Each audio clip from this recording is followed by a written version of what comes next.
আমাদের reproduction in organism এর একটা ক্লাস হয়েছিল, আমার যতদূর মনে পড়ছে সেক্সুয়াল রিপ্রোডাকশনের আগে অবধি হয়েছিল। ঠিক আছে, তাহলে আজকে সেকেন্ড ক্লাস এবং আশা করা যায় এটাই লাস্ট ক্লাস এই চ্যাপ্টারের জন্য। হ্যাঁ, তাহলে part 2, reproduction in organism.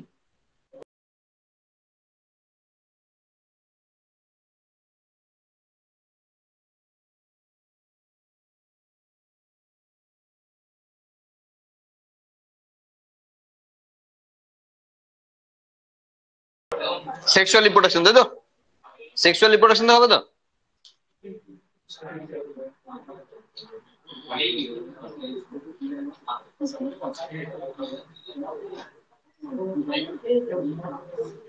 Sexual reproduction. Sexual reproduction involves formation of male and female gamete either by the same individual or by different individual of the opposite sex. দেখো এখানে না তুমি সেক্সুয়াল রিপ্রোডাকশনের একদম পারফেক্ট ডেফিনেশনটা এখানে পাচ্ছ।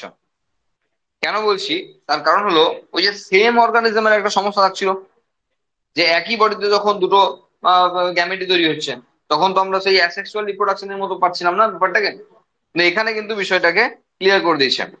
তাহলে sexual reproduction involve formation of male and female gamete either by the same individual. তাহলে একই অর্গানিজমের থ্রু দিয়ে দুটো গ্যামেট প্রডিউস হতে পারে, অথবা different individuals of opposite sex, দুটো আলাদা সেক্সের ইন্ডিভিজুয়াল গ্যামেট তৈরি করতে পারে, তাহলে সেক্সুয়াল রিপ্রোডাকশন হতে পারে। This gametes fuse to form the zygote which develops to form the new organism. তাহলে এই গ্যামেট গুলো ফিউজ করবে এবং নতুন অর্গানিজম তৈরি করবে। It is an elaborate complex and slow process. এখানে আমরা সেক্সুয়াল রিপ্রোডাকশনের ক্ষেত্রে ডিসঅ্যাডভান্টেজ পাই, সেই কথাগুলো এখানে প্রথমেই দেওয়া রয়েছে। It is an elaborate complex and slow process but as compared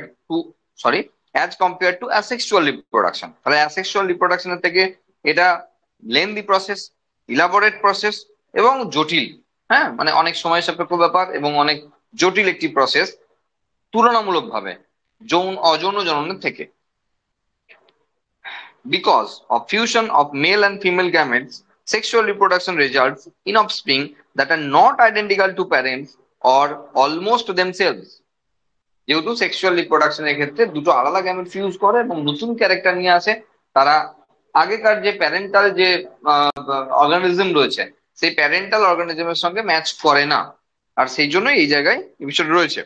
A study of diverse organisms, plants, animals or fungi show that though they are different to greatly in external morphology, internal structure and physiology, when it comes to sexual mode of reproduction, surprisingly, they share a similar pattern. Let us first discuss what features are common to these diverse organisms.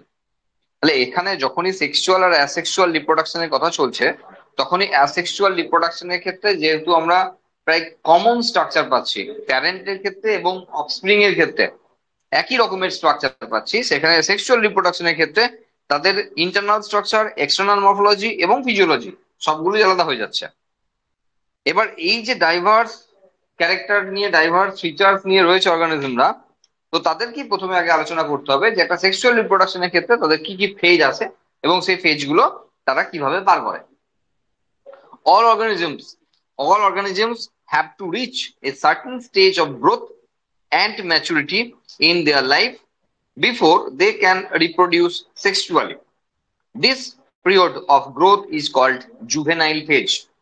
তাহলে যতদিন না পর্যন্ত তারা sexually active হচ্ছে ততদিন পর্যন্ত যে ফেজটা থাকে তাকে জুভেনাইল ফেজ বলা হয়। It is known as vegetative phase in plants. এটাকে উদ্ভিদের ক্ষেত্রে ভেজিটেটিভ ফেজ বলা হচ্ছে। গুরুত্বপূর্ণ লাইন কিন্তু এখানে রয়েছে, সেটা হলো যেটা জুভেনাইল ফেজ বলা হচ্ছে সেটাই কিন্তু প্ল্যান্টের ক্ষেত্রে ভেজিটেটিভ ফেজ বলা হচ্ছে। Okay, this phase is of variable durations in different organism. সেটা আমরা আগেও দেখেছি যে এই যে জুভেনাইল ফেজটা, সেটা বিভিন্ন গাছের জন্য, বিভিন্ন অর্গানিজমের জন্য আলাদা আলাদা। তাহলে দেখা যাচ্ছে যে মানুষের ক্ষেত্রে যখন 12-14 বছর লেগে গেল জুভেনাইল ফেজ পার করতে, তখন অন্য একটা প্রাণী 12-14 বছর তার জীবনই শেষ করে ফেলেছে। কেউ তো আবার 12-14 দিনে জীবন শেষ করে ফেলেছে, তাই না? কেউ আবার রয়েছে 12-14 ঘন্টায় জীবন শেষ করে ফেলেছে। তাহলে যেখানে জুভেনাইল ফেজ চলছে, সব অর্গানিজমের একই রকম ব্যাপার হবে না। হ্যাঁ, বিভিন্ন অর্গানিজমের ক্ষেত্রে সবকিছুই, সব ফেজ গুলোই ডিফারেন্ট টাইপস এর আসবে। The end of juvenile or vegetative phase, which makes the beginning of the reproductive phase, can be seen easily in higher plants when they come to flower. যখন আমরা হায়ার প্ল্যান্টস এর ক্ষেত্রে আলোচনা করছি, তখন সেই ফেজ গুলো বোঝাতে খুব সুবিধা হচ্ছে।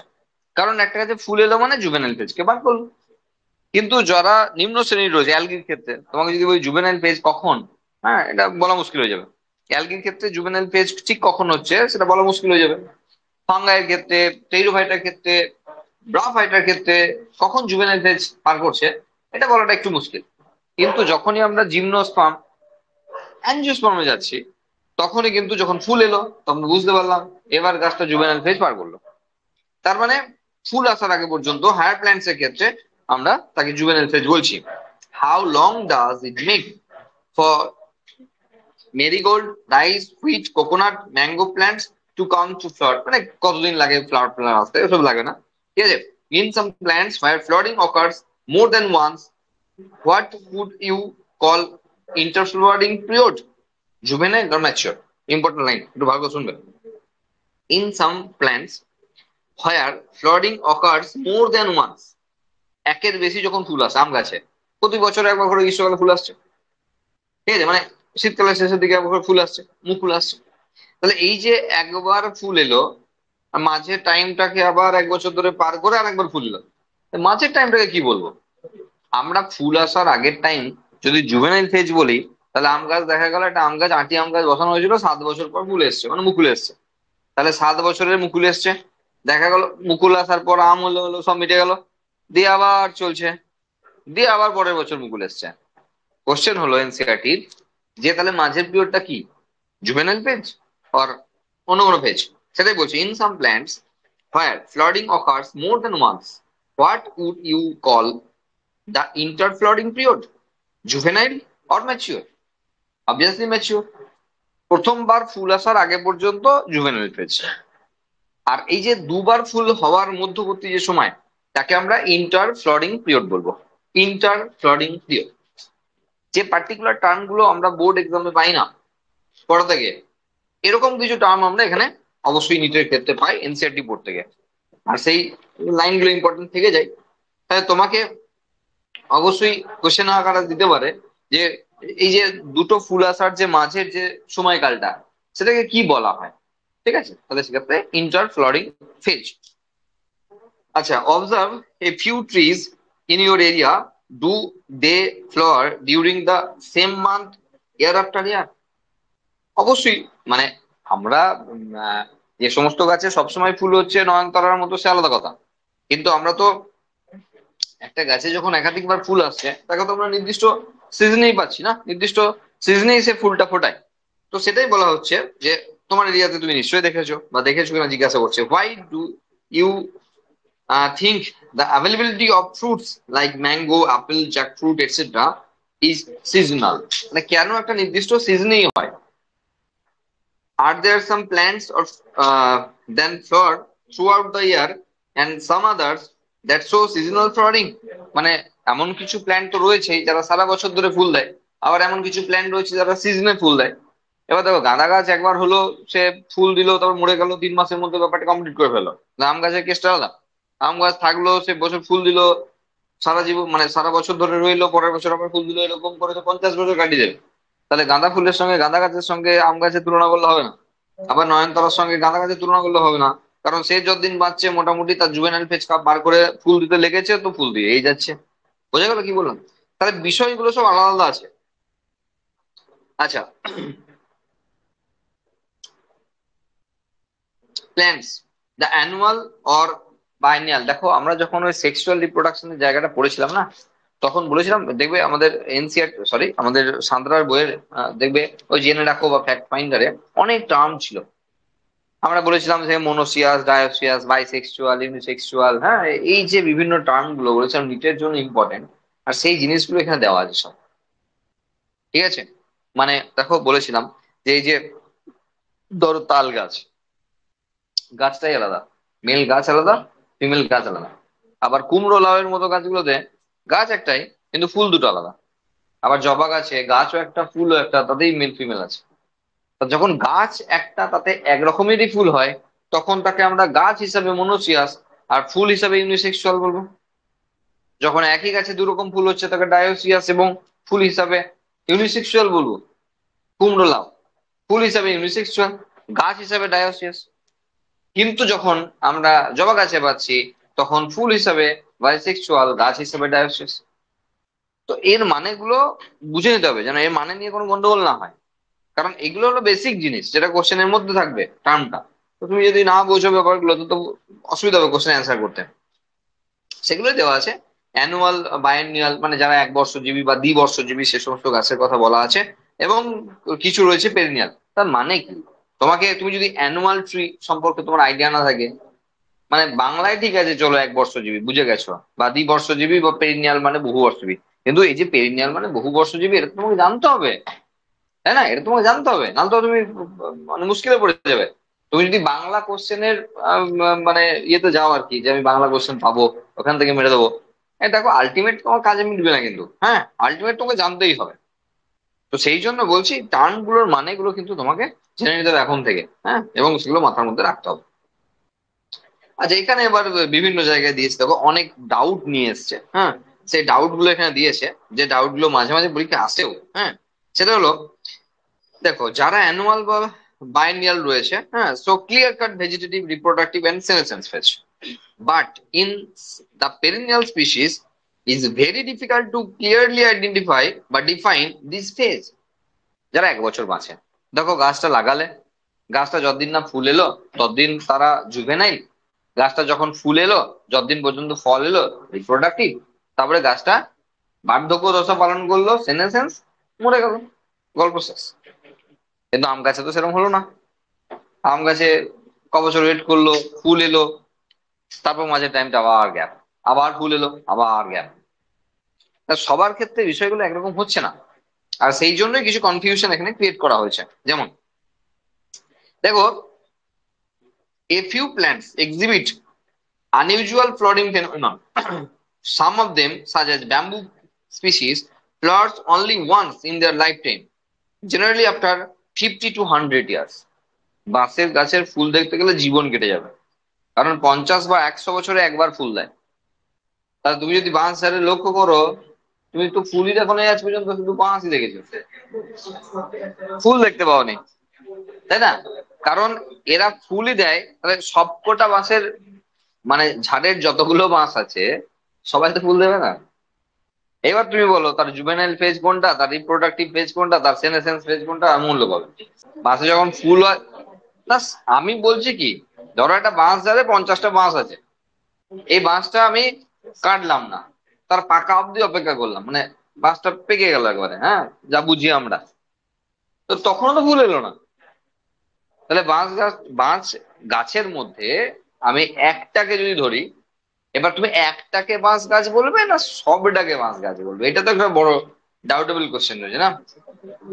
যেমন বলছি আদা বা হলুদ গাছের ক্ষেত্রে, ধরো আদাটা এত বড় আছে, তাহলে এখানে একটা গাছ হচ্ছে, এখানে একটা গাছ হচ্ছে, এখানে একটা গাছ হচ্ছে, এখানে একটা, তাহলে এই এক একটাকে তুমি গাছ বলবে, যে তার জীবন চক্র নিয়ে কথা ভাববে, না এই গোটা আদাটার সঙ্গে যে গাছগুলো বেরিয়েছে তাকে নিয়ে ভাববে? এটাই মাথায় রাখার বিষয়। গোটা জায়গাটা নিয়ে ভাবতে হচ্ছে আমাকে, যেটা গোটাটা একটা গাছ, পাঁচ ঝাড়টা গোটাটা একটা গাছ, ভাবতেই হবে। কারণ ওই যে বললাম আদার ক্ষেত্রে, তাহলে আদার ক্ষেত্রে কত জায়গায় নোড ছিল, সেই নোডে নোডে ধরো একটা করে গাছ বেরিয়ে গেছে, তাহলে প্রত্যেকটা নোডে একটা করে গাছ, এরকম বলতে পারিনি তাই, তেমন তো নয়। বুঝতে পারছো আমার কথাটা মানে? তাহলে তাহলে সেই যদি হতো, তাহলে বাঁশ তো প্রত্যেকটা মাসে ফুল আসতো একটা করে, তা তো আসে নাই। বলছে 50-100 বছর পর কোনো একটা ডালে আসবে, মানে কোনো একটা মাসে আসবে, কথাটা মানে বুঝতে পারছো? তার মানে গোটা ঝাড়টা সেই অর্থে বাঁশ গাছ। বোঝা গেল কি বললাম?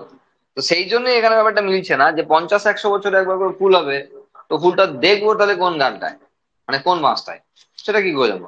কোন একটা মাসে আসবে, কখনো আসবে, জীবনে দেখতেও পারি নাও দেখতে পারি। বোঝা গেল কি বললাম? আচ্ছা,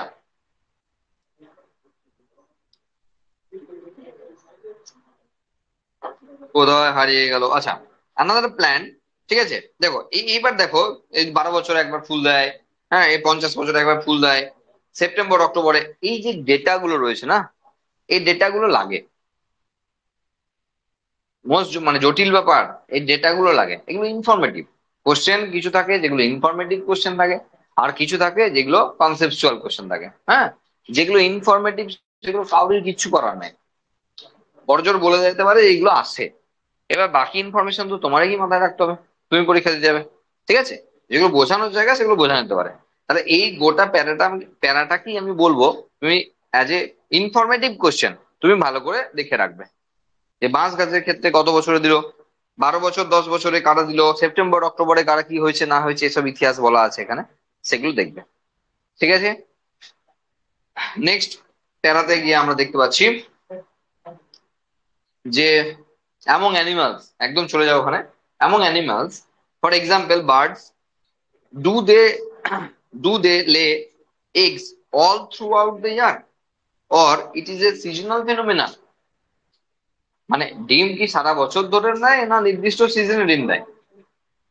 একটা বার্ডের ক্ষেত্রে বলা হচ্ছে এই বার্ডটা কি সারা বছর ধরেই ডিম দিচ্ছে না নির্দিষ্ট সিজনে ডিম দিচ্ছে, প্রশ্ন আছে। আচ্ছা, what about other animals like frogs and lizards? You will you notice that bird living in nature lay eggs only seasonally. However, birds in capacity, sorry,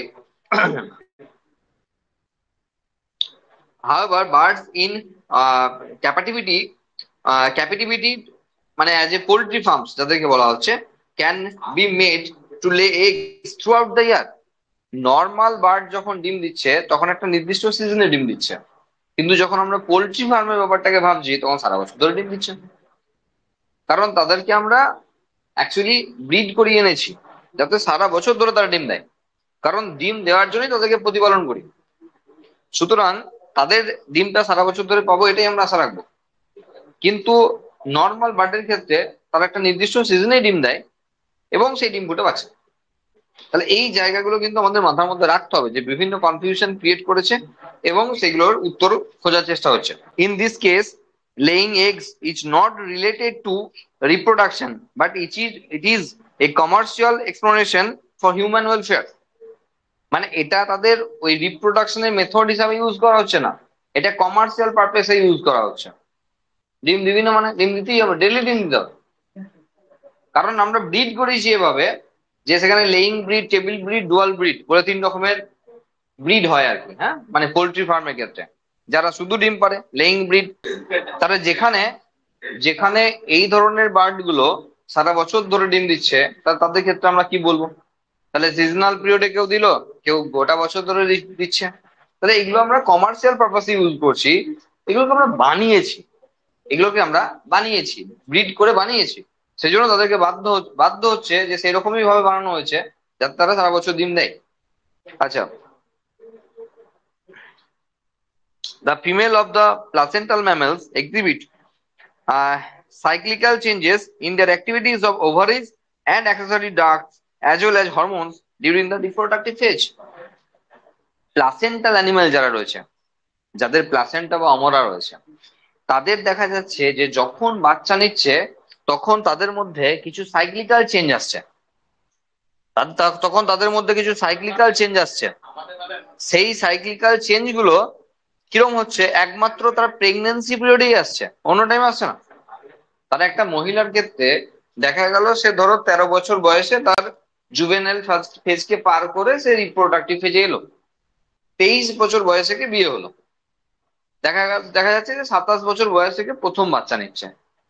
তো 27 বছর বয়সে যখন প্রথম বাচ্চা নিচ্ছে তখন তার ক্ষেত্রে সাইক্লিক্যাল চেঞ্জ গুলো আসছে, তার ওভারির যে পরিবর্তন হয়েছে সেই পরিবর্তনের যে এফেক্ট, সেই এফেক্ট কিন্তু সে তার লাইফ স্প্যানে পাচ্ছে, 13 বছর থেকে আরম্ভ হয়েছে। কিন্তু আবারও যখন সে রিপ্রোডাক্টিভ ফেজের 13 বছর ধরে 13 বছর থেকেই আছে, কিন্তু 27 বছরে গিয়ে যখন সে বাচ্চা নিচ্ছে, তখন তার মধ্যে আরো কিছু চেঞ্জেস নতুন করে অ্যাড হচ্ছে। তাহলে এই ধরনের পরিবর্তনগুলোকে আমরা কি বলবো? বুঝতে পারলে? এরকম কিছু ব্যাপার স্যাপার এখানে রেখেছে সবসময় ডাউট, যেগুলো ক্লিয়ার করতে হবে। কেন? কারণ কিছু অ্যাক্সেসরি ডাক্ট, আনুষঙ্গিক কিছু মানে আরো নতুন নতুন নালীপথ বা গ্রন্থি যাই বলো না কেন, সেগুলো আরো এই টাইমে অ্যাড হচ্ছে, এবং সেখান থেকে যে সমস্ত হরমোন সিক্রেশন হচ্ছে, সেগুলো এই ধরনের চেঞ্জ গুলোকে নিয়ে আসছে। আচ্ছা, ইন নন প্রাইমেট কারা? Like cow, sheep, rat, deer, dog, tiger etcetera. তাহলে প্রাইমেট আর নন প্রাইমেটের দুটো গ্রুপ হয়। যারা প্লাসেন্টাল কানেকশন থাকে, যাদের প্লাসেন্টা থাকে, তারা অ্যাকচুয়ালি প্রাইমেটে যায়। যারা নন প্রাইমেট, তাদের প্লাসেন্টাল কানেকশন নাই। ম্যামেল প্লাসেন্টাল কানেকশন নাই মানে কেন? কি ব্যাপারটা বলা হচ্ছে? দেখো, একটা গরুর ক্ষেত্রে, একটা মোষের ক্ষেত্রে যদি তাদের এই তোমার মেনস্ট্রুয়াল সাইকেল চলতো, তাহলে কি ঝামেলাই না হতো? বুঝতে হবে ব্যাপারটা। কেন চলে না? কারণ এটা মেনটেন করতে পারবে না। সেই জন্য তারা নন প্রাইমেট গ্রুপ রেখেছে। সবই উপরওয়ালার কৃপা, বুঝলে? এদেরকে নন প্রাইমেট গ্রুপে রেখেছে। ঠিক উল্টো দিকে মানুষের মতো যারা রয়েছে, তারা প্রাইমেট গ্রুপে আছে, যাদের ক্ষেত্রে এই মেনস্ট্রুয়াল সাইকেল চলে প্রত্যেক টাইম, একটা নির্দিষ্ট টাইম অন্তর। মানুষের ক্ষেত্রে 28 দিন অন্তর একটা সাইক্লিক্যাল চেঞ্জ আসে, এবং তাদের ক্ষেত্রে পিরিয়ডস হয়। এই পিরিয়ডিক্যাল চেঞ্জ যেটা মেনটেন করতে পারবে না ওই ধরনের অ্যানিমালস গুলো, আর সেই জন্য তাদের ক্ষেত্রে ওই ধরনের অ্যাক্সেসরি গ্ল্যান্ড দিয়ে প্লাসেন্টাল কানেকশনের চেঞ্জের যে ব্যাপার স্যাপার, সেগুলো রাখেনি। এর কারণ বুঝতে হবে যে ওই সমস্ত অ্যানিমালস এর ক্ষেত্রে এগুলো মেনটেন করা সম্ভব নয়, সেই জন্য নেই। এবার এখানে নন প্রাইমেটস এর ক্ষেত্রে কিছু নাম দেওয়া রয়েছে। হ্যাঁ, তাদের ক্ষেত্রে কি বলেছে? তাদের ক্ষেত্রে কিছু চেঞ্জ হয় ডিউরিং রিপ্রোডাকশন, যাকে ইস্ট্রাস সাইকেল বলে। আমরা দুটো সাইকেল হিউম্যান রিপ্রোডাকশনে পড়বো, একটা মেনস্ট্রুয়াল সাইকেল, একটা ইস্ট্রাস সাইকেল। তো যারা প্রাইমেট গ্রুপে রয়েছে তাদের মেনস্ট্রুয়াল সাইকেল চলে, আর যারা নন প্রাইমেটে রয়েছে তাদের ইস্ট্রাস সাইকেল চলে। মানে এটা হলো আহ রজত চক্র, বাংলায় বলা হবে। মেনস্ট্রুয়াল সাইকেলকে রজত চক্র বলা হয়। আর ওই নন প্রাইমেটে যেটা হচ্ছে সেটাকে ঋতু চক্র বলা হয়। ঠিক আছে? রজত চক্র আর ঋতু চক্র বলে দুটি বিষয় আমরা হিউম্যান রিপ্রোডাকশন চ্যাপ্টারতে পড়বো, তখন দেখতে পাবো। whereas in primates, monkey, apps বা হিউম্যান মানে বন মানুষ থেকে বাঁদর কিংবা মানুষ, তাদের ক্ষেত্রে দেখা যাচ্ছে মেনস্ট্রুয়াল সাইকেল চলছে। Many mammals, specially those living in natural wild condition, exhibit such cycles only during the favorable season in their reproductive cycle. ভালো করে বুঝবে। বলছে মেনি ম্যামলস, স্পেশালি দিচ লিভিং, মানে যারা নেচারের মধ্যে থাকে এবং যাদের ক্ষেত্রে ওয়াইল্ড কন্ডিশন শো করাচ্ছে, মানে যারা ওয়াইল্ড কন্ডিশনে থাকে, বন্য যে সমস্ত পশু রয়েছে, তাদের ক্ষেত্রে দেখা যায় যে তারা নির্দিষ্ট তাদের ফেভারেবল কন্ডিশন যখন আসে, তখনই তারা রিপ্রোডিউস করতে চায়। অন্য টাইমে তারা রিপ্রোডিউস করতে চায় না। তার মানে তাদের ক্ষেত্রে কিছু ফেভারেবল কন্ডিশন আছে। সেই ফেভারেবল কন্ডিশন গুলো যদি পায়, তাহলেই তারা কিন্তু সেই টাইমে তারা রিপ্রোডিউস করতে চায়, যাদেরকে সিজনাল ব্রিডার বলা হয়। ওই ঋতুভিত্তিক প্রজনন একটা ব্যাপার আমরা পড়ছিলাম, আমরা কিছু উদাহরণ দিচ্ছিলাম যে কেন তাদের ওই সমস্ত সিজনেই তাদের রিপ্রোডাকশন হয়, অন্য সিজনে কেন হয় না। কারণ তারা তাদের ফেভারেবল কন্ডিশন পায় না। আমরা মাছ থেকে ব্যাঙ এবং কুকুর পর্যন্ত আলোচনা করেছিলাম, যেখানে আমরা বলেছিলাম যে তারা কেন নির্দিষ্ট সময়ে তারা রিপ্রোডিউস করে, অন্য সময় কেন রিপ্রোডিউস করে না, তার কারণ তার ফেভারেবল কন্ডিশন নেই। তাহলে মাছের ক্ষেত্রে, ব্যাঙের ক্ষেত্রে ফেভারেবল কন্ডিশন যেমন জল রয়েছে, তেমন কুকুরের ক্ষেত্রে আমরা বলেছিলাম টেম্পারেচার রয়েছে, তার ফেভারেবল কন্ডিশন, কারণ তার জিন অ্যাক্টিভেট করতে ওই টেম্পারেচারটা লাগে। তো এই বিষয়গুলো রয়েছে, সেগুলো আমরা জানতে হবে। Many other mammals R reproductively active throughout the reproductive phase and hence are called continuous breeders. তাহলে সিজনাল ব্রিডার আর কন্টিনিউয়াস ব্রিডার, দু ধরনের ব্রিডার রয়েছে। যারা নির্দিষ্ট সিজনে করে তারা সিজনাল ব্রিডার, রিপ্রোডিউস করে। আর যারা নির্দিষ্ট সিজনের বাইরে, মানে সারা বছর ধরে রিপ্রোডিউস করতে পারে যখন ইচ্ছা, তখন তারা কন্টিনিউয়াস ব্রিডার। যেমন মানুষ রয়েছে কন্টিনিউয়াস ব্রিডার। আচ্ছা, that we all grow old in is something that we recognize, but what is meant by growing old? The end of reproductive phase can be considered as one of the parameters of senescence or old age.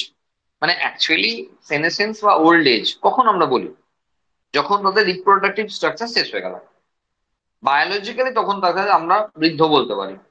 দেখো 45 বছর বয়সে একটা মহিলার ক্ষেত্রে তার reproductive phase শেষ হয়ে গেল, তার ক্ষেত্রে মেনোপজ আসবে। তাই বলে কি 45 বছর মেয়ে বয়সে ওই মহিলাটাকে আমরা বুড়ি বলতে পারি? ওল্ড এজ বাংলা করলে তো বুড়িই হয়,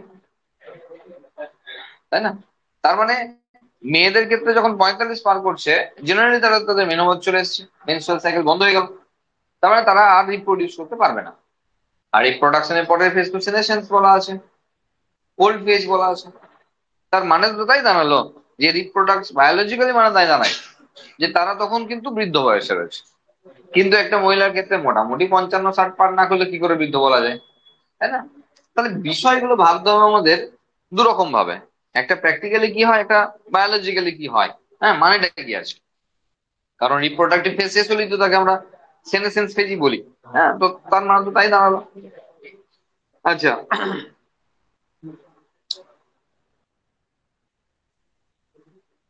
আচ্ছা, দেয়ার আর there are concomitant changes in the body, like showing the metabolism, etc. During this last phase of lifespan, old age ultimately leads to death.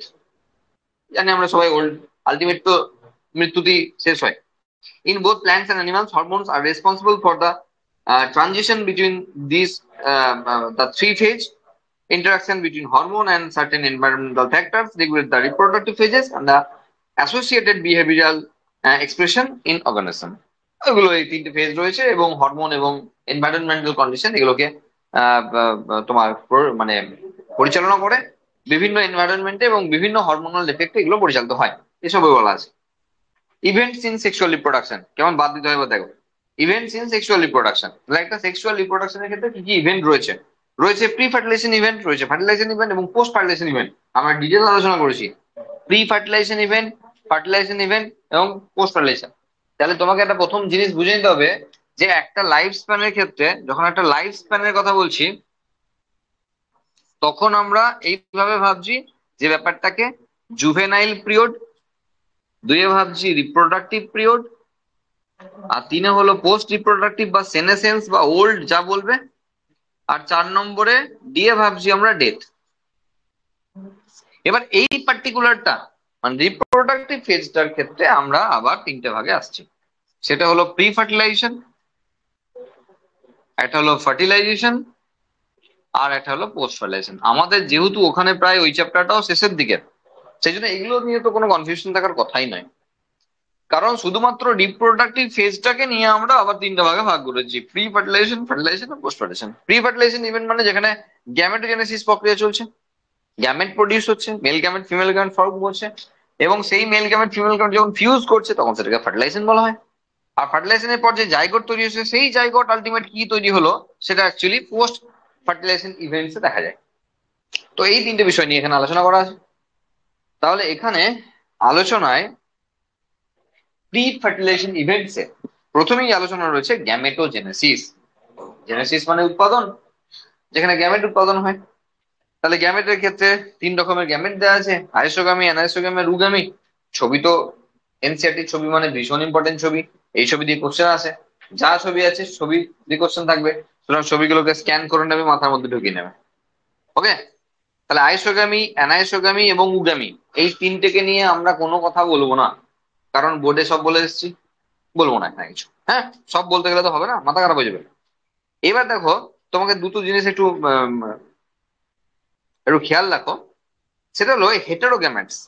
পরের পেজে যখন পেজ নাম্বার 11-এ চলছে, যখন হোমোগ্যামেটস আর হেটেরোগ্যামেটস এর কথা বলছে, এই টার্ম গুলো আমরা পাইনি বোর্ডে, এই জন্য বলছি এই টার্ম গুলোকে আমাদের একবার করে শুধু ঝালিয়ে নিতে হবে, আর কিছু না। কারণ এই পার্টিকুলার টার্ম দিয়ে আমরা আলোচনা করিনি। In some algae the two gametes are so similar in appearance that it's not responsible to categorize them into male or female gametes. মানে কিছু অ্যালগির ক্ষেত্রে তার গ্যামেটের এমন হাল যে কোনটা মেল কোনটা ফিমেল ক্যাটাগরি করা মানে ক্যাটাগরাইজ করা যায় না। আলাদা করাই যায় না যে কোনটা মেল কোনটা female. They are hence called homogametes or isogametes. তার মানে যে আইসোগ্যামির কথা বলি, আইসোগ্যামি হলো একটা প্রসিডিওর, আর আইসোগ্যামেটস হলো গ্যামেটটা।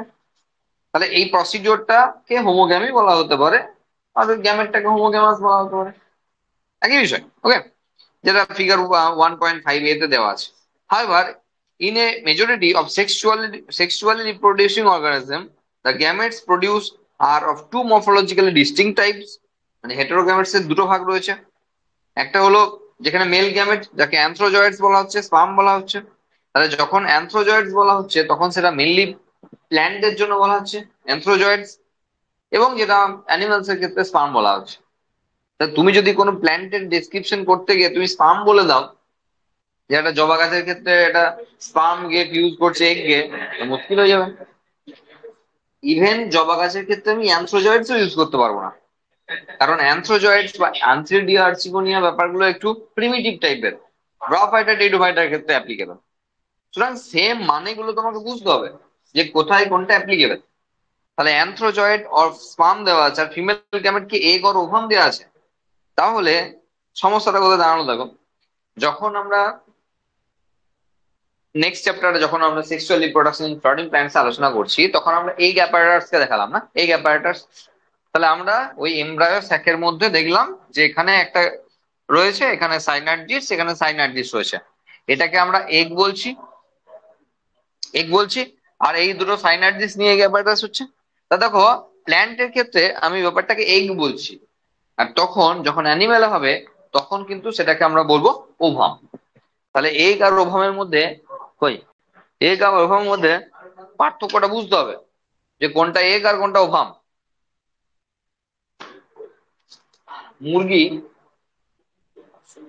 মুরগি যখন কাটা হয় মাংস খাওয়ার জন্য, তখন যদি ধরো হিন্দুদের ক্ষেত্রে হয় তাহলে ঘ্যাঁচ করে ঢেকে কেটে দিল, আর যদি মুসলিমদের ক্ষেত্রে হয় তাহলে জবাই করে, ধরে গলাটাকে একটু টুটিটাকে কেটে দিল, হয়ে গেল, মরে গেল, তবে জাগরি করে ওই পর্যন্ত, তারপরে কেটে দেখা, মেরে দেখা, জাগরি করে, এটা তো ব্যাপার। আরেকটা প্রসিডিওর আছে মুরগি খাওয়ার, সেটা হলো যখন চুরি করা হয়। এই যখন চুরি করতে যাচ্ছ, তখন যদি ওইখানে গিয়ে তুমি যদি গলা কাটতে যাও, গলা ওইসব করতে যাও, তো কোনো প্রসিডিওরই, মানে হিন্দুদের আর মুসলিমদের কোনো প্রসিডিওরই কাজ করবে না, তখন অন্য প্রসিডিওরে কাজ করতে হবে। কি, ধরে মুজরে দাও, পরে বাড়ি এসে যা হবে হবে, ধরে মুজরে দাও, অথবা ধরে পিঠে এক কিল দাও, এক কিলেই খেল খতম। যারা মারে তারা জানে যে কিলটা কোথায় দিতে হবে, মুরগিটাকে ধরে পিঠের দিকে এক কিল দিলেই হয়ে গেল। Sexuality in organism, sexual reproduction. তাহলে এগ আর ওভামের মধ্যে পার্থক্য বুঝতে হবে। যখন প্ল্যান্টের ক্ষেত্রে আমরা এগ বলছি, তখন অ্যানিমালস এ গিয়ে আমরা তাকে ওভাম বলছি। এর মানেগুলো বুঝতে হবে, পার্থক্যগুলো সে পরে বোঝা যাবে যখন কোশ্চেন পাবে, সব হাসি কান্নায় রূপান্তরিত হয়ে যাবে পরীক্ষার হলে গিয়ে। Sexual reproduction in organisms generally involves in fusion of gametes. প্রথম বছরটা যদি সিরিয়াসলি দিতে না, তাহলে তারপরের 5টা বছর চুলদারি পাকাতে হতো না। বোঝা গেল? এটাই হলো তোমাদের কপালের লিখন, যে যে বছরগুলো সময় দেওয়ার কথা সেই বছরগুলো তোমরা সময় দাও না, খেলায় হারাও। আসলে কত সময় আমার জীবনে, এই বছরগুলোই ঠিক পরের বছর থেকে বুঝতে পারবে জীবনে যে বছরগুলোর কত মূল্য আছে। কেউ তো পরের বছরগুলোতেও বুঝতে পারে না, সবাই যে বুঝতে পারবে তা নয়। 12 পার করে ছেলেটা ফিল করতে শুরু করে আমরা ইনসিকিউরিটিতে ভুগছি, মানে ঠিক সিকিওর না। স্ট্যান্ডার্ড 12 পর্যন্ত কি সিকিওর জানি, স্কুলে পড়ছি, একটা নির্দিষ্ট টাইম শিডিউলে সবকিছু হয়ে যাচ্ছে। এই যে 12 পাস করে গেলে না, তার গাধা লাইন, কিন্তু কোনো লাইনেই কোনো সিকিউরিটি নেই। লাইন তো গাধা, কিন্তু কোনো লাইনে কোনো সিকিউরিটি নেই। এবার সেখানে খুঁজে বের করতে হয় যে আমার জন্য লাইন কোনটা, এখানেই ইনসিকিউর বোধ করবে। এবার কেউ কেউ তো সেই টাইম গুলোকেও খানিক মজা করে কাটায়, 1 বছর 2 বছর তাতেও মজা করে কাটিয়ে দিল। দিয়ে আলটিমেট যখন বুঝতে শুরু করে যে না অনেক হলো, এবার মাথাটাকে ঝাঁকিয়ে একবার বসি, তখন অলরেডি অনেক সময় পেরিয়ে গেছে তোমার জীবনে। তখন সেই না এনার্জি আছে, আর না সেই মানে এনথু কিছু নাই আর তখন। আর তখন তোমার সেই ক্যাপাসিটিও নাই যে তুমি পড়ে আর উদ্ধার করবে। কম্পিটিশন দিন দিন বেড়ে যাচ্ছে, তোমার থেকে 3 বছরের পরের ছেলেরা তোমার থেকে 3 বছরের অ্যাডভান্স, মানতেই হবে।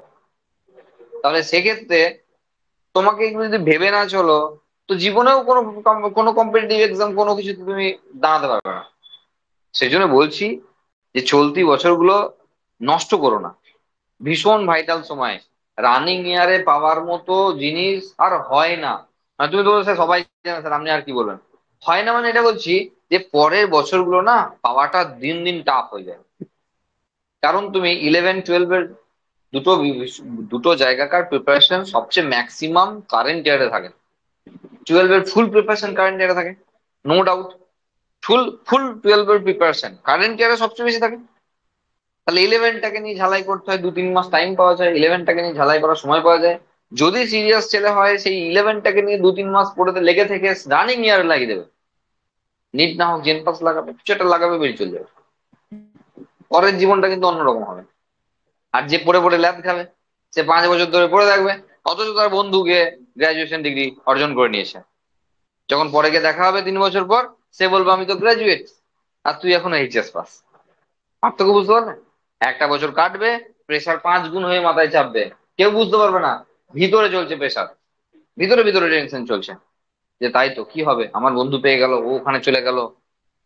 বোঝা গেল? সেজন্য বলছি রানিং ইয়ার গুলোতে বেশি ফাজলামো করো না। আমি বলছি না এই জীবনের এই সময়গুলো তো আর পাবে না, মজা তো করতেই হবে, ফুল মজা করো, কোনো অসুবিধা নাই। কিন্তু পড়াশোনাটাকে বাঁচিয়ে রেখে পরের টাইমটা মজা, মজা করে পড়াশোনা নয়, পড়াশোনা করে মজা। বোঝা গেল? পাবে না, এই কথাগুলো মনে পড়বে পরে যখন আর কিছু করতে পারছো না, যখন দেখবে বছরের পর বছর ফেল করে বসে আছো আর কোথাও কিছু লাগাতে পারছো না, তখন মনে হবে। ওই 4 বছর পার করবে, দেখবে এদিকেও লাগলো না ওদিকেও লাগলো না, যে 5 বছর পর বুড়ো হয়ে গিয়ে যখন ছেলেদের সঙ্গে ভর্তি হবে না, নিজেরই কেমন অস্বস্তি লাগবে, ফার্স্ট ইয়ারে পড়ি, আমি তো কত বড়, আমি তো মাস্টার ডিগ্রি শেষ করার সময় আমার কোনো জায়গায় অ্যাডজাস্ট করতে পারবে না, মেয়েগুলো বিয়ে হয়ে যাবে। আর ছেলেগুলো কোথায়, বাস্তব যেটা, বাস্তব বড় কঠিন, বুঝলেন? কত বছর রাখবে বাবা? 2 বছর, 3 বছর, 4 বছর? দেখবে না কোথাও পড়বি কোন, হলে বিয়ে দিয়ে দেবো, যা বেরো। অনেক হয়েছে, অনেক চেষ্টা করেছি, তোর পিছনে আর নাই। সিরিয়াসলি নাও পড়াশোনাটাকে, মজা করো। জীবনে এই সময়গুলো ফিরে পাবে না। সবচেয়ে মানে ভালো সময় জীবনের এগুলো, এই স্টুডেন্ট লাইফটা সবচেয়ে ভালো সময় জীবনের। হ্যাঁ, অবশ্যই এনজয় করো, কিন্তু পড়াশোনাটাকে বাঁচিয়ে রেখে, মানে পড়াশোনাটাকে নষ্ট করে না। বোঝা গেল কি বললাম? দেখো, sexuality in organisms. Sexual reproduction in organisms generally involves the fusion of gametes of two different individuals. But this is not always done. দুটো ইন্ডিভিজুয়াল সবসময় পাওয়া যায় না। আর সেই জন্য from your recollection of examples starting in class 11, ঘোড়ার ডিম পড়েছি, you can identify cases where self-fertilization is observed. Of course, কে জানে, citing of examples of plants are easy. তাহলে প্ল্যান্টের ক্ষেত্রে তো আমরা দেখেছি, কিছু অ্যানিমেলের ক্ষেত্রেও আমরা দেখেছি। বলছি প্ল্যান্টের ক্ষেত্রে একটাই অর্গানিজমের মধ্যে দুটো সেক্স ছিল, তারা ফার্টিলাইজেশন করেছিল, 2 দিন আগেও দেখলাম। সবসময় জবা গাছের উদাহরণ দিয়ে হয়, তাও তো রয়েছে, এরকম বাইসেক্সুয়াল গুলো গাদা গাদা রয়েছে। তো প্ল্যান্টের ক্ষেত্রে তো হয়ই হয়, একটা ইন্ডিভিজুয়ালই দুটো রয়েছে। ইভেন অ্যানিমেলের ক্ষেত্রেও রয়েছে, যেখানে একটাই ইন্ডিভিজুয়াল, সেখানে দুটো সেক্স রয়েছে। যখন প্ল্যান্টের কথা ভাবি, আমাদের কিন্তু মাথায় কিছু, সবসময় কিন্তু মাথায় ক্লিক মানে ইয়ে করে না, ডাউট আসে না, ভেবে নিতে হতেই পারে না হওয়ার গেছে, বাইসেক্সুয়াল তো ইউজুয়াল ব্যাপার। যখন অ্যানিমেলের ক্ষেত্রে হচ্ছে না, তখন আমরা খুব ভাবনায় পড়ে যাই, তাই তো একটাই মাত্র অর্গানিজম, দিয়ে একটা অর্গানিজমের মধ্যে মেল ফিমেল দিয়ে সেক্সুয়াল রিপ্রোডাকশন হয়ে গেল। কিন্তু ফিমেলের ক্ষেত্রে তো আমরা একবার অত অত মন দিয়ে ভাবি না, কারণ ফিমেলের ক্ষেত্রে তো হতেই চলেছে। মানে সবকিছু আমাদের ভাবনা চিন্তার মধ্যে রয়েছে বিষয়টা, যে আমরা ভাবতে একটু অন্যরকম করছি, তাই এই ব্যাপারটা আমাদের বুঝতে অসুবিধা হচ্ছে। আচ্ছা, plants may have both mail and female, এগুলো বলবো না একটাও। হোমোথ্যালিক, মনোসিয়াস, হেটেরোথ্যালিক, ডায়োসিয়াস, স্ট্যামিনেট, পিস্টিলেট, একটাও বলবো না। ঠিক আছে? কারণ এগুলো হয়, একদিন আগে বলেছি, এই চ্যাপ্টারটা পড়ার সময় বলেছি ওখানে, একটু আগেও বললাম আবার একবার। হ্যাঁ, মানে ওই তাল গাছ, কুমড়ো গাছ, এই করে বললাম, এখানে আবার রয়েছে, সেগুলো বলবো না। ইউনিসেক্সুয়াল, বাইসেক্সুয়াল জানতে হবে। আচ্ছা, হার্মোফোডাইটস, এই টার্মগুলো আমরা 11-এ পেয়েছিলাম বারবার। হ্যাঁ, হার্মোফোডাইটস যেখানে যেখানে তাদের ক্ষেত্রে ওই ইউনিসেক্সুয়ালিটি ব্যাপারটা রয়েছে আর কি। হ্যাঁ, তো সেই ব্যাপারগুলো রয়েছে। আচ্ছা, cell division during male gamete formation, sorry gamete formation, male এবং ফিমেল গ্যামেট যখন ফর্ম করছে তখন হ্যাপ্লয়েড হয় সেগুলো। কিভাবে হয়েছে তা আমরা মিওসিস সেল ডিভিশনে পড়েছিলাম। ক্লাস 11 এর কথা বলা আছে, আমিও বলে দিলাম ক্লাস 11 আছে। ঠিক আছে, মিওসিস সেল ডিভিশন, সেখানে আমরা দেখেছিলাম কিভাবে গ্যামেট ফর্ম হয়, একটা ডিপ্লয়েড অর্গানিজম থেকে কি করে হ্যাপ্লয়েড গ্যামেট ফর্ম হয় সেগুলো এখানে দেওয়া আছে, দেখতে হবে, পড়তে হবে। হ্যাপ্লয়েড ডিপ্লয়েড এসব কথা বলা আছে, এগুলো একটাও বলবো না। নেক্সট পেজে অনেকগুলো ছবি দেওয়া আছে, প্রত্যেকটা ছবি ইম্পর্টেন্ট। বিশেষ করে এখানে সি অপশনে যে ছবি রয়েছে আর ডি অপশনে যে ছবি রয়েছে দারুণ বড় পরীক্ষায়। সি আর ডি, সি আর ডি, তার মানে মনোসিয়াস প্ল্যান্ট কারার ক্ষেত্রে ছবি দেওয়া রয়েছে। আর ডি তে এখানে দেখো মার্কেন্সিয়ার ছবি দেওয়া রয়েছে। এই সি আর ডি এ যে ছবি রয়েছে এই দুটো ছবি নিচে খুব পড়ে, তো ভালো করে স্ক্যান করে রাখবে। বাকিগুলো পরে পড়ানো নয়, কিন্তু ওই দুটো বেশি পড়ে। ঠিক আছে, বাকিগুলো খুব রেয়ার পড়ে। নেক্সট পেজে গিয়ে আমরা ক্রোমোজোম নাম্বার এবং তাদের যে গ্যামেটের ক্ষেত্রে ক্রোমোজোম নাম্বার সেগুলোকে দেওয়া রয়েছে। হ্যাপ্লয়েড হবে তো তাই দেওয়া আছে। এবার এখানে প্রশ্ন হলো যে এতগুলো অর্গানিজমের নাম রয়েছে, তো সেই সব অর্গানিজমের কি এই গ্যামেট নাম্বার জেনে মানে ক্রোমোজোম নাম্বার জেনে রাখতে হবে? না, জানতে হবে না। তাদের জানবো, জানবো আমরা হিউম্যান বিংস এর ক্ষেত্রে জানবো। ঠিক আছে, হিউম্যান বিংস এর ক্ষেত্রে জানবো, ফ্রুট ফ্লাই, ড্রসোফিলার ক্ষেত্রে জানবো, এইট ক্রোমোজোম নাম্বার 8 জানতে হবে। আচ্ছা, আর এখানে জানার দরকার অনিয়নের ক্ষেত্রে জানবো, ডিপ্লয়েডে 16, হ্যাপ্লয়েডে 8। দেখো এগুলো করতে যাচ্ছে তো, ডিপ্লয়েডে 16, হ্যাপ্লয়েডে 8, তিনটে মাত্র আমরা জানবো, তিনটে মাত্র বলবো। মনে রাখবো, করতে তুমি সব পারো। একটা হলো হিউম্যান বিংস, একটা হলো ফ্রুট ফ্লাই, আর একটা হলো অনিয়ন। এই তিনটে ক্রোমোজোম নাম্বারটা আমরা জেনে রাখবো, বিভিন্ন কাজে লাগবে। বুঝা গেল? বই লাগবে, মোবাইলে তো হয় না, লিখতে পারবে। ঠিক আছে। আচ্ছা, ডিপ্লয়েড অর্গানিজমের ক্ষেত্রে যে স্পেশালাইজড সেল রয়েছে, যেটা গ্যামেট মাদার সেল আর কি, স্পোর মাদার সেল যা বলি আমরা, তাকে মিওসাইট সেল বলা হয়। তাহলে মিওসাইট সেল এরকম মিওসিস সেল ডিভিশন হয়, তারপর গ্যামেট তৈরি হয়, যা আমরা আগে বললাম। নেক্সট 2 নম্বরে রয়েছে গ্যামেট তৈরি হয়ে গেল, এবার গ্যামেট ট্রান্সফার হতে হবে। ভালো করে একবার দেখো পিছনের পাশ থেকে, সেটা হলো প্রি ফার্টিলাইজেশন ইভেন্টে। প্রি ফার্টিলাইজেশন ইভেন্ট যেখানে পেজ নাম্বার 10, সেখানে দুটো জিনিস বলা আছে, একটা হলো গ্যামেটোজেনেসিস আর একটা হলো গ্যামেট ট্রান্সফার। তাহলে গ্যামেট তো তৈরি হতেই হবে, সঙ্গে সেই গ্যামেটটা ট্রান্সফার হতে হবে। তার মানে প্রি ফার্টিলাইজেশন ইভেন্টে দুটো বিষয় রয়েছে, একটা গ্যামেটোজেনেসিস আর একটা গ্যামেট ট্রান্সফার। তাহলে এখন ধরো গ্যামেটোজেনেসিস হলো, নেক্সট রয়েছে গ্যামেট ট্রান্সফার। এবার বিভিন্ন অর্গানিজমে গ্যামেট বিভিন্ন ভাবে ট্রান্সফার করে, আর সেই বিষয় নিয়ে এখানে ইলাবোরেটলি, না ইলাবোরেটলি বলা আছে। ঠিক আছে, এগুলো আমাদের জানতে হবে না। কেন বুঝি জানতে হবে না? দেখ, জায়গা ভিত্তিক সব আলাদা আছে, আমরা অলরেডি পড়ে গেছি। এবার বাড়িতে তো এগুলো পড়তে হবে না, সব কি পড়ানো জানি হবে। অ্যালগির ক্ষেত্রে, ফাঙ্গাইয়ের ক্ষেত্রে কেমন হতে পারে গ্যামেট ট্রান্সফার জানতে হবে। টেরিডোফাইটা বা ব্রোফাইটার ক্ষেত্রে কেমন হয় জানতে হবে আলাদা করে। Sexual reproduction in flooring plants আমরা দেখলাম গ্যামেট ট্রান্সফার কিভাবে হয় কোঅর্ডিনেশন, বা কি করে পলিনেটিক ফর্ম করে কিভাবে গ্যামেটটাকে ট্রান্সফার করছে দেখলাম। আর দুদিন পরে আমরা আবার হিউম্যান রিপ্রোডাকশন দেখবো, সেখানে আমরা দেখবো যে গ্যামেট ট্রান্সফার কিভাবে হচ্ছে। এগুলো আমাদের জায়গা ভিত্তিক আসবে, যেহেতু এই চ্যাপ্টারটা হলো সেক্সুয়াল রিপ্রোডাকশন ইন অর্গানিজম, সমস্ত অর্গানিজমের কথা বলা আছে ইন জেনারেল। তাহলে সেই সমস্ত জিনিসগুলো এখানে কন্টিনিউয়াসলি বলা আছে। তাদের ক্ষেত্রে কত গ্যামেট প্রডিউস হয়, কেন এত গ্যামেট প্রডিউস করতে হয়, তাদের ক্ষেত্রে কম গ্যামেট প্রডিউস করতে হয়, তাদের ক্ষেত্রে গ্যামেট ট্রান্সফারের ক্ষেত্রে কি প্রসিডিউর আছে, তাদের ক্ষেত্রে কেমন একটা মুভমেন্ট দেখা যায়, হ্যান ত্যান সব বিষয় নিয়ে কথা বলা আছে। তোমাদের কাজ হলো এগুলো ঘরে পড়া, এগুলো হোমওয়ার্ক, এগুলো ঘরে পড়া। যদি কোনো লাইন বা কোনো ওয়ার্ড সম্পর্কে জানা দরকার হয়, মানে বুঝতে পারছো না, তাহলে সেগুলো নেক্সট দিনকে মার্ক করে নিয়ে চলে আসা, আর সেগুলো আগে জেনে নেওয়া, এগুলো কাজ। কিছু তো হোমওয়ার্ক নিয়ে যাবে না, শব্দ হয় না, হ্যাঁ, আর এগুলো অলরেডি হয়ে আছে, পড়লে বুঝতে পারবে এগুলো অলরেডি হয়েছে। নেক্সট রয়েছে ফার্টিলাইজেশন। তাহলে ফার্টিলাইজেশনের ক্ষেত্রে আমরা মোটামুটি ডবল ফার্টিলাইজেশন চিকুর বিষয় দেখে গেছি। তাহলে ফার্টিলাইজেশন ইভেন্টস আমরা হায়ার বেঞ্চ থেকে দেখে গেছি। আমরা যখন হিউম্যান বিংস করবো তখন fertilisation process in human beings আমরা দেখবো, অনেক বড় প্রসিডিউর, এখানে সম্ভব নয়। তাহলে সেই সব জায়গায় কিন্তু আমাদের ওই জায়গাগুলো দেখতে পাবো। এবার যেগুলো আমরা দেখতে পাবো না, ঠিক আছে, সেগুলো আমি একটু বলছি। যেমন ধরো এই পেজ নাম্বার 14 এই যে এই যে ছবিগুলো রয়েছে, আইসোটোপ ম্যানেজমেন্ট যে ছবিগুলো রয়েছে, তারপরে এখানে যে ফার্টিলাইজেশন সেকেন্ড প্যারাটা শুরু হচ্ছে, what would happen if syngamy does not occur, এখানে থেকে বলছি। However, it has to be mentioned here that in some organisms like rotifers, honeybees, and some of lizards and birds, তার কি কথা বলা আছে, the female gamete undergoes development to form new organisms without any fertilization. This phenomenon is known as parthenogenesis. আমরা বলেছিলাম, আমরা honeybee দিয়ে বলেছিলাম, এখানে বাকি নামগুলো বলা আছে। আমরা প্রথম দিন অনেক আগে থেকে 11 থেকে বলে আসছি, এক্সাম্পল এনসিইআরটি বাইরে কিছু আসে না, আর এনসিইআরটি গুলো আসেই না, সাইন্টিস্টের নেম বলেছি, আর সাল বলেছি, আর ছবি বলেছি, চারটি জিনিস বলেছি যা এনসিইআরটি বাইরে যায়, একদম যাবে। তাহলে এখানে যখন তুমি হানিবির ক্ষেত্রে দেখলে তখন বাকিগুলোকে তোমাকে দেখতে হবে। তাহলে রটিফার্সের কথা দেওয়া আছে, সাম লিজার্ডসের কথা দেওয়া আছে, এবং বার্ডের কথা দেওয়া আছে, তাও স্পেসিফিক্যালি নাম দেওয়া হয়েছে। ঠিক আছে, তো এগুলোর ক্ষেত্রে পার্থেনোজেনেসিস দেখা যায়, যেখানে female gamete directly without any fertilisation তারা গ্যামেট তারা অফস্প্রিং তৈরি করে দিচ্ছে, না, তো এই ঘটনাকে বলা হচ্ছে পার্থেনোজেনেসিস। এরপর রয়েছে যে সিনগ্যামি যেখানে হয় সেখানে এবার ফার্টিলাইজেশন প্রসিডিউর কেমন আছে, মানে এক্সটার্নাল অর ইন্টারনাল ফার্টিলাইজেশন, এগুলো নিয়ে আমরা আলোচনা করেছি। ব্যাং বা মাছেদের ক্ষেত্রে এক্সটার্নাল ফার্টিলাইজেশন এবং আপার ক্লাসের ক্ষেত্রে সব ইন্টারনাল ফার্টিলাইজেশন দেখা যায়, সেসব ব্যাপার এখানে দেওয়া আছে, সেগুলো আমাদের হোমওয়ার্ক করতে হবে ঘরে। নেক্সট পোস্ট ফার্টিলাইজেশন ইভেন্ট, যেটা আমাদের নেক্সট দিনকে বোর্ডের হবে আর কি, যে পোস্ট ফার্টিলাইজেশন ইভেন্ট, যে কিভাবে ডাবল ফার্টিলাইজেশন হলো, এবার কিভাবে সেখান থেকে জাইগোট তৈরি হবে, সরি জাইগোট থেকে কিভাবে এমব্রায়ো তৈরি হবে, বা কি করে এন্ডোসপার্মিক নিউক্লিয়াস থেকে এন্ডোসপার্ম তৈরি হবে, সেই সবগুলো পোস্ট ফার্টিলাইজেশন ইভেন্ট থাকে গাছেদের জন্য, হায়ার ক্লাসের জন্য। কিন্তু সবার আলাদা বিষয়, এখানে জাইগোট তৈরি হচ্ছে, সেই জাইগোট কি করে আলটিমেটলি কোন অফস্প্রিং নিয়ে আসবে, তার বিভিন্ন অর্গানিজমের বিভিন্ন রকম বিষয় রয়েছে, সেগুলো আমাদের দেখতে হবে। এগুলো কম বেশি সবই জানো, একবার শুধু দেখা বলে নিয়ে জিনিসগুলো যে আটকায় তাহলে আমার কাছে জেনে নাও। এমব্রায়োজেনেসিস কেন বলছি না, তার কারণ আছে। এমব্রায়োজেনেসিস আমরা নেক্সট দিনে জাইগোট থেকে যখন এমব্রায়ো ফর্ম করছে তখন ঘটনার নাম এমব্রায়োজেনেসিস। তাহলে এমব্রায়োজেনেসিস আমরা ডিটেইল দেখবো, তাহলে এখানে যখন টুকরো করে লাভ নেই। এমব্রায়োজেনেসিস যেখানে জাইগোট একটা সিঙ্গেল সেল এবং জেনারেলি সেটা ডিপ্লয়েড সেল, সেখান থেকে প্রচুর প্রচুর সেল নিয়ে একটা এমব্রায়ো যখন তৈরি হবে তখন সেটা মাইটোসিস সেল ডিভিশনের মাধ্যমে তৈরি হবে, এবং সেই প্রসিডিউর এখানে বলা আছে যে মাইটোসিস সেল ডিভিশনের মধ্যে সেল ডিফারেন্সিয়েশনের মাধ্যমে আলটিমেট আসবে কি এমব্রায়ো।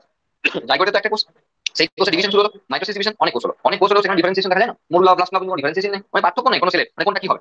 এরপর যখন মোরুলা থেকে ব্লাস্টুলা থেকে ব্লাস্টুলা হলো তখন পার্থক্য এলো যে কোন জায়গা থেকে কি হবে, আলাদা আলাদা বুঝতে পারতে আরম্ভ করলাম। তো সেটা ডিফারেন্সিয়েশনের কথা বলা আছে, যে কোন জায়গা থেকে কি হবে আলাদা। যেমন ক্যালাস করছিলাম, যখন ক্যালাস করলাম মাস অফ সেল আনডিফারেন্সিয়েটেড টিস্যু, যখন আমরা এমব্রায়োয়েড বললাম তখন আমরা বুঝতে পারছি হার্ট শেপ আসছে, মানে এবার কোথাও থেকে কিছু হবে মনে হচ্ছে, ওকে রেখে দিলে গোটাটাই গাছ হবে। কিন্তু আমরা রেখে না দিয়ে ওটা টুকরো টুকরো করে বিভিন্ন জায়গায় লাগিয়েছিলাম, প্রত্যেকটা দিকে গাছ হয়েছিল না। মাইক্রো প্রোপাগেশন আমরা যখন দেখলাম তখন দেখছিলাম সেটা ছিল। তার মানে সেই বিষয়গুলো এখানে দেওয়া আছে যে কিভাবে ডিফারেন্সিয়েশন হয়, কিভাবে জাইগোট থেকে এগুলো তৈরি হয়। নেক্সট পেজে রয়েছে অভিবেরাস, ভিভিবেরাস আর অভিবেরাস। এগুলো আমরা বলেছি কে ডিম পারে, কে বাচ্চা প্রসব করে, তার মধ্যে আরো কমপ্লেক্সিটি আছে কিছু। হ্যাঁ, এবারে কে কে কোন পরিবেশ থেকে বাঁচার জন্য কেউ কেউ ক্যালকেরিয়া সেল নিয়ে আসে, যেমন ডিমে ডিমে যেটা রয়েছে এটা ক্যালকেরিয়া সেল। হ্যাঁ, উপর দিকে তোমার একটা ক্যালকেরিয়া সেল আবরণ রয়েছে, কারণ নাহলে এটা নষ্ট হয়ে যাবে সেই জন্য। তাহলে সবার জন্য একরকম বিষয় না, আলাদা আলাদা বিষয় আছে, সেটা এনভায়রনমেন্টের উপর ক্রিয়েট মানে ব্যাপারটা নির্ভর করছে। এগুলো আছে। আর লাস্টের দিকে যেটা আছে সেটা হলো ওই মানে আমরা পড়াবো সেটা পোস্ট পার্টেশন ইভেন্টে, যে ওভারি কিসে পরিণত হলো, ওভিউল কিসে পরিণত হলো, নিউক্লিয়াস কিসে পরিণত হলো, ইন্টিগ্রেশন কিসে পরিণত হলো। আর সেই অনুযায়ী আমরা ওখানে পেয়ে যাবো এই পেরিকার্ড, ফ্রুট, হ্যাঁ এইসব জিনিসগুলো পাবো আমরা। হ্যাঁ, মানে ফলের লেয়ার, বীজের লেয়ার, এই সমস্ত জিনিসগুলো আমরা পাবো, যেটা এই পাতা যে ছবিগুলো দেওয়া রয়েছে এই জায়গায়। এর সঙ্গে আমাদের শেষ হচ্ছে এই চ্যাপ্টারটা। প্রত্যেকটা লাইন ধরে ধরে বলা বারবার সম্ভব হবে না। যেগুলো সম্ভব হবে না কেন বলছি, কারণ এগুলো অলরেডি পড়া আছে, যেগুলো আমরা পড়ছি অন্য জায়গায় বোর্ডের জন্য, বোর্ডের ক্লাস ফলো করতে বলবো, তো সেগুলো কিন্তু আমরা পড়েছি। এবার এখানকার যদি একটু না ঘরে পড়ি তাহলে তো শেষ হবে না, বুঝা গেল? সেই জন্য সেইটুকু খাটনি তো ঘরে কাটতেই হবে। হ্যাঁ, এবার আটকাল তো আছে ক্যালকেরিয়াস সেল, তাই তো বলে দিচ্ছি। এই যে ডিমের উপরে যে কভারিং আছে না, এটাকে ক্যালকেরিয়াস সেল বলা আছে। ডিমের উপরে যে কভারিং আছে, তো এই কভারিং গুলো না থাকলে কি হবে, যে বিভিন্ন এই যে ধরো কার কার ক্ষেত্রে থাকছে, সেটা হলো রেপটাইলস এর ক্ষেত্রে থাকছে আর বার্ডের ক্ষেত্রে থাকছে। ক্যালকেরিয়াস সেল কাদের আছে? রেপটাইলস আর বার্ড, এদের আছে। তো এদের ক্ষেত্রে ক্যালকেরিয়াস সেল দিতে হয় এনভায়রনমেন্টাল ইস্যুর জন্য, না হলে নষ্ট হয়ে যাবে।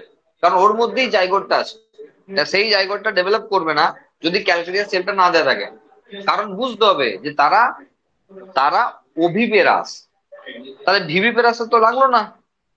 জাইগোটটা তৈরির পর ভিভিপেরাসে তো লাগলো না, কারণ তারা তো উইদিন দ্য মাদার ওম্ব আছে, মাতৃ গর্ভে আছে, তো তার প্রোটেকশন লাগছে না। কিন্তু যখন যারা এরকম ডিম পাড়ার মতো যারা পেরে দিচ্ছে, হ্যাঁ মানে জাইগোটটাকে বার করে দিচ্ছে, বোঝা গেল? তো তাদের ক্ষেত্রে তো একটা কভারিং দিতেই হবে, কারণ এনভায়রনমেন্টের মধ্যে আরো সময় কাটাবে। তো ওটাতে ম্যাচিওর করলে তারপরে ডিমটা ফুটে মানে ফাটিয়ে বেরিয়ে আসবে। Normal ব্যাপার। তাহলে যারা ওভিপেরাস তাদের ক্ষেত্রেই একমাত্র ক্যালকেরিয়াস সিলের সেলের অপশনটা রয়েছে, যারা ভিভিপেরাস তাদের ক্ষেত্রে না। ঠিক আছে, চলো।